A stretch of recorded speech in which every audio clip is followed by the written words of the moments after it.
Thank you, David. The Sunstone Temple.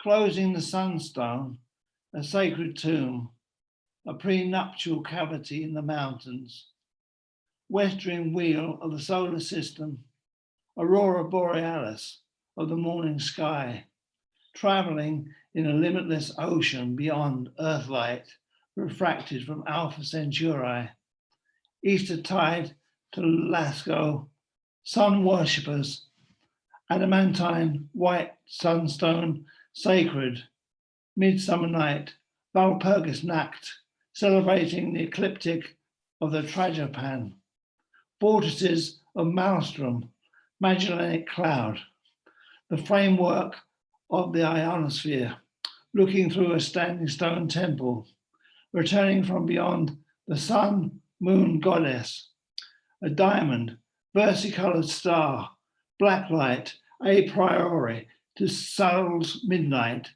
a limitless ocean, shadow of the moon, skull fragments, alleluia, a palimpsest of tabula rasa, sigils and runes, Siberian tiger yawning in the Himalayas, from the frozen ocean of the planisphere, refracted from the galaxy of Sagittarius, crossing the river beyond the Tega, candelabra of the stars quintillion, a viewfinder in the Zyside ecliptic written in sidereal time of Osiris in a harmattan, the psychopomps of Tutankhamun, clepsydra of the river Brahmaputra, Votan Stithy, the occulted sunstone temple.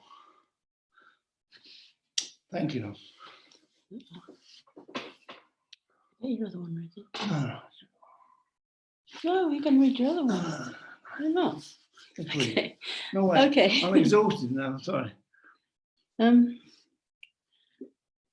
Okay, this is one of my Barbès poems, which I've been living in Barbès now on and off for about over 20 years. So I quite know Barbès actually, Barbès Rochechouart in Paris. So flickering in Barbès, a curtain flicks in Barbès. It's that whore again, La Fille de Joie, making love over and over to that poster on her wall, depicting a beautiful girl with a gigolo to pleasure her, hanging onto her skirts. Her scarf flutters with dancing peacocks. Scheherazade of the Ninth tells of players, gyrating players who love to dance and interpret her stories. Ali Baba and the 40 thieves who hid in the pots, stole her lamp, stole her veils in the heart of Baghdad, courtesy of the seraglio and the awakening tide of Sinbad.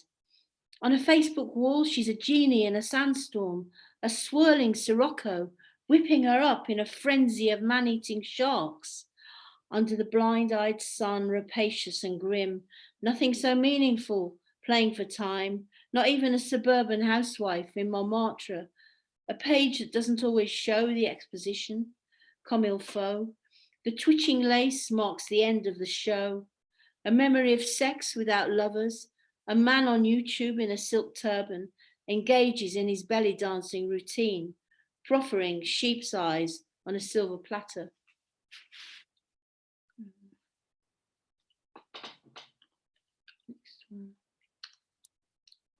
The next one is called Uplift. Dreams are furtive, hide behind shutters, flutter out unexpectedly, sometimes assertive, but often unexplained.